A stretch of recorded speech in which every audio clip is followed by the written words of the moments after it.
Hello YouTube and welcome back to my friend's Minecraft beta server that I've made a couple of videos on so far.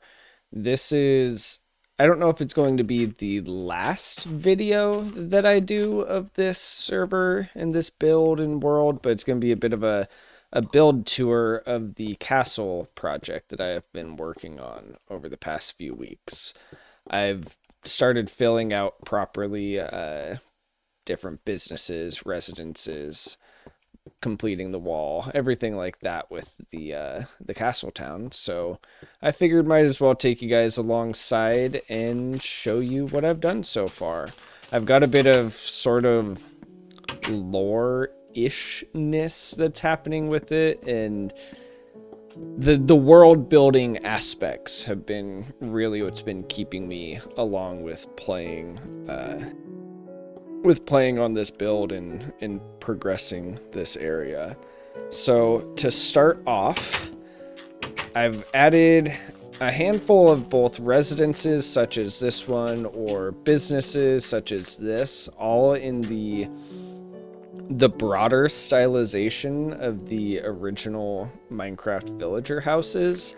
I've changed up the blocks some on some of them, and then on some things because we just don't have the blocks yet in this version, because this is 1.7.3, so like I have to put slabs on top of the fences because I can't put pressure plates or a trapdoor or anything like that. So I've kind of had to make some workarounds and then have just made some stylistic choices, but overall it's been based off the footprint of those. So like this first house that we had gone in, this would be like the kind of butcher house footprint, the one that has like a stone slab floor in the corner, but I kind of changed up the interior a bit to make it have this split level design with the basement. And then I've got a nice little garden in the back, with a bench and some canes and a little bit of wheat field. Also, if you haven't seen it, I have a short posted explaining how I can have wheat fields like this that don't break when you walk on them or jump on them. Let's continue on up the wall here. Hello, sheep. So I've added in another guard tower to match the one that I have on the other side. And kind of the whole theming and lore that I've been working on with this castle town is it's all sun related or solar related, I guess, broadly speaking. And kind of my inspiration for that was I had built a church, like the villager church, and when I was building it out, I was like, well, what kind of like religion would they have in a Minecraft world like this? And then after thinking about it for some time, I was like, well, especially in Minecraft, the sun and light is such an important thing for like safety of the world. Light is what allows and disallows mob spawning. It's what kills the undead hostile mobs and everything. So everything you'll notice is going to have subtle or not so subtle like sun and light related things. And then this is kind of what I ended up going with for the like token symbol of the this pseudo religion. I haven't entirely worked out the finer details, but just something to go off of to kind of inspire building. And then inside of both of these watchtowers, I have a button here that when pressed activates a T flip-flop. Excuse me, sheep. Okay, I'm sorry. You're too in the way. But when you press the button, it pulls up or pulls up fences at all three of the gateways throughout the city. So I've started kind of getting some redstone wired in. Up here in this area, I've got kind of like a market stall situation going on this terraced platform with a few different colorations of wool roofs on them. I think that's a very staple, classic every medieval style village has to have some kind of like market stall system inside of it. Got another residence over here.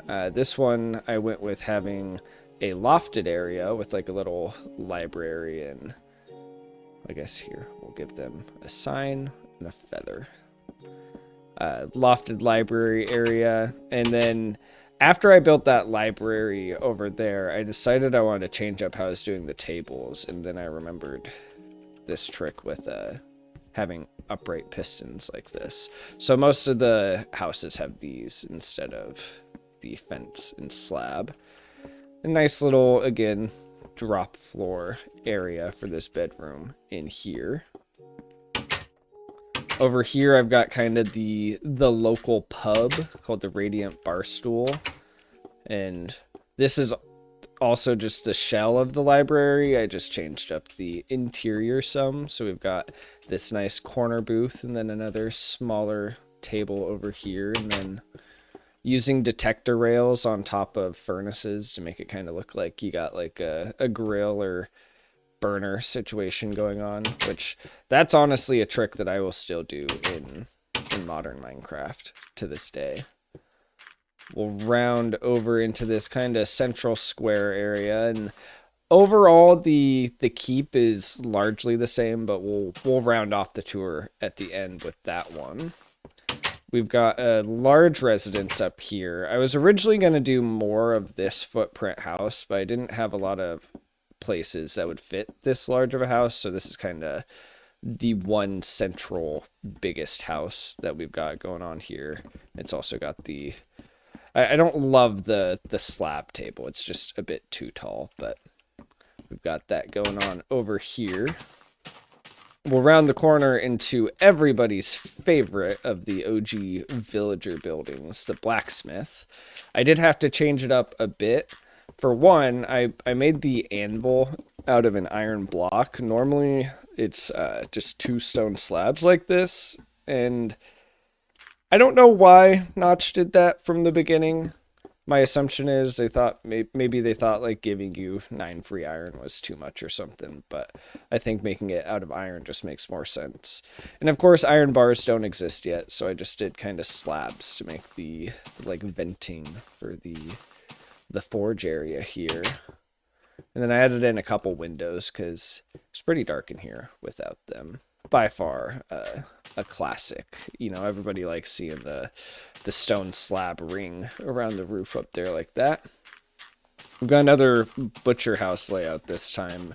I dropped the fence down one to make it flush with the ground, whereas traditionally it'd be like up here, one block in the air. And then I really enjoy how this one turned out because I don't know, I think the amount of stuff packed into such a small space without feeling like overcrowded is nice. And this one I gave it a basement bedroom over here, but I enjoy it. And I changed up a little bit how this works, and I put a dispenser. In my mind, this kind of is giving a dishwasher vibe, although of course a dishwasher would not make any sense in this context, but that's just that's what it looks like to me. And there's so few blocks to work with in this version of the game that kind of just, you make what you make, and you gotta let your imagination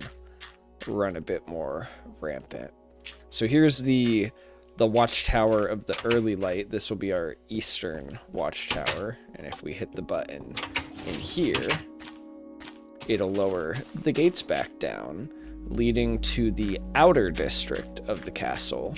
I just, you know, what's a little bit of classism, you know, in a medieval fantasy world? You have to have some kind of, you know, disparity between the people. So all of these are the smaller villager houses, the like 5x5-ish style ones. And we've got like, I don't know, half a dozen or so that are out here. And I think it adds a nice bit of realism, as well as just makes the place feel more actual. I don't know what words I'm saying. I'm probably gonna scrub this out. But I just like the contrast that it provides, as well as it makes the place feel more alive, because there's only a few residences within the castle walls, and so I needed to fill out, you know, the theoretical population of this place a bit more. So we've got all these nice little houses out here on the outskirts. I might add in more over time, you know, if I get bored one day, just start dotting in more houses throughout the edges. But overall, I'm liking the amount of fillery that I've got going on with everything here. Each of the houses has as complete of an inventory, or not inventory, but as complete of an interior as they can. Some of them, like these ones with only a 2x3 footprint on the inside, there's not much space to put things inside, but the 5x5s I have usually like a chest or a crafting table, and some of them have rooftop access, some of them don't. Take a nap real quick. There's also a change in the lighting between the outer village and inside the castle wall, so they've just got these lower torches on a single fence post as opposed to the bigger lamp post. The ironic thing is these actually do a better job of lighting up and keeping mobs away, even though these ones obviously look nicer and have 4 torches instead of just the one. We're all kind of cut by the maze here. I've already gone over the maze, like gone throughout it on the prior episode, the first one, but this maze is kind of it's a staple that I used to do whenever I would build really just about anything. I would end up making a hedge maze, and back in beta, oh boy, it's a lot more tedious than it is nowadays, because you have to have a log adjacent to all of the leaves, and so 3 leaves and then 1 log for each one of those. It was a whole massacre of trees in order to get this one set up. This guy stinks! We'll make our way over to the church, kind of the lore inspiration for the entire castle build. So I went with calling it the Priory of the Dawn. I don't know, I just thought it kind of seemed like a fun name, and I changed the layout a bit from how a normal Minecraft church works. So I've got kind of like rows of pews with windows next to them, and then this was my best attempt at making an altar for what I had to work with. Okay, cows, you guys are settle down out there.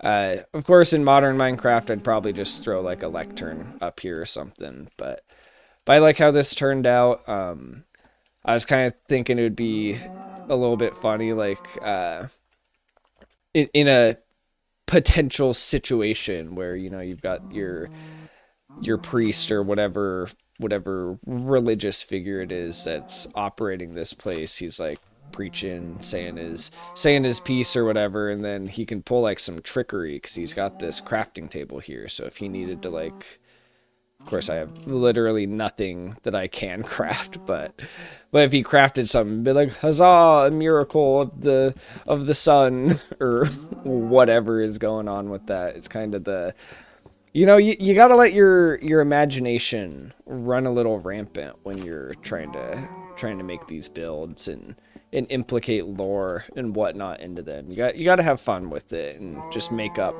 some scenarios in your head.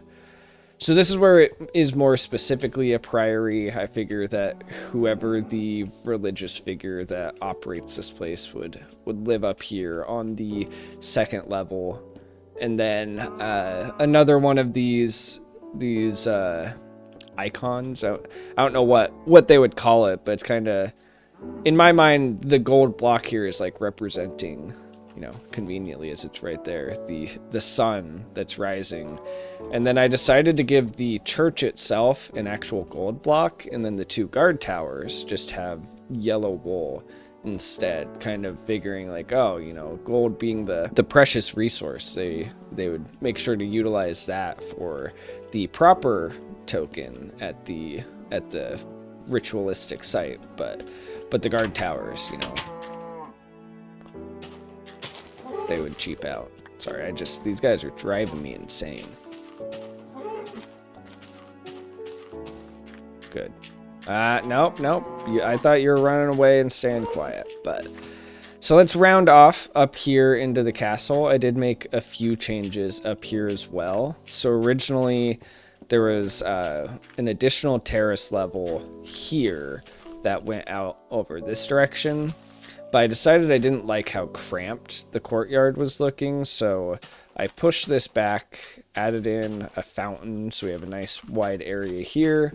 I moved my storage down into this little dungeon here, which I really love how this turned out.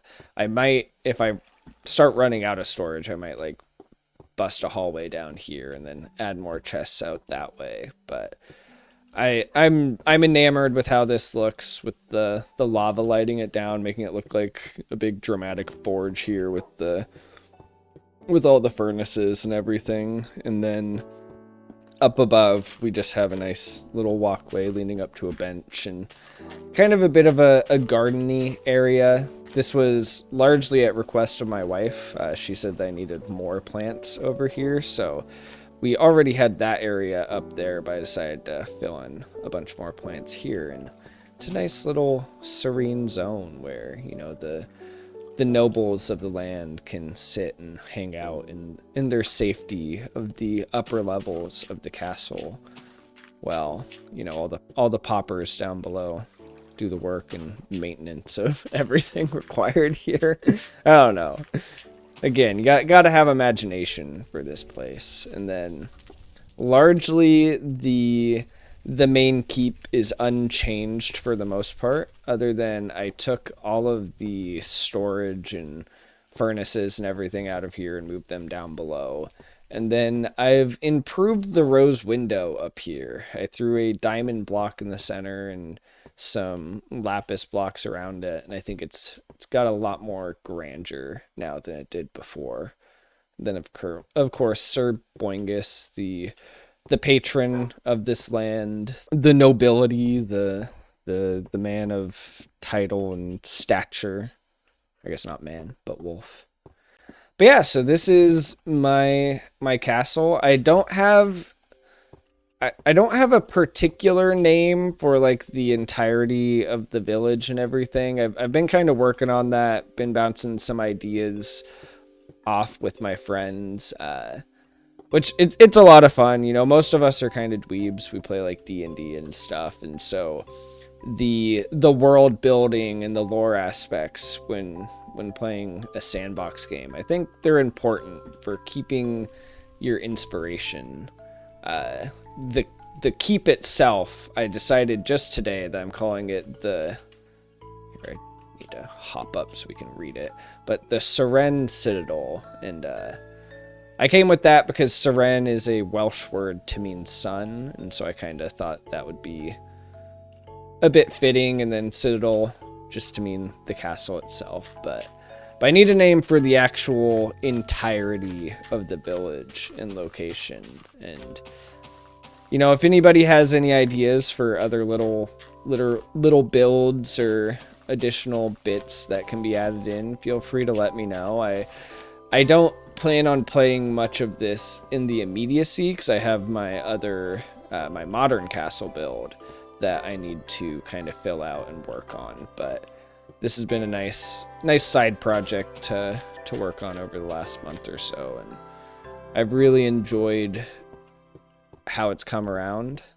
I'm still fairly critical of the gameplay of beta, but I think the limitations do kind of force me into a different creative outlook than when I play the modern game that has a lot more capabilities and options. If you guys enjoyed, then I'd appreciate, you know, a like or some comments or a subscription. It would mean a whole lot, and let me know how you guys feel about this. And thank you guys for watching so much.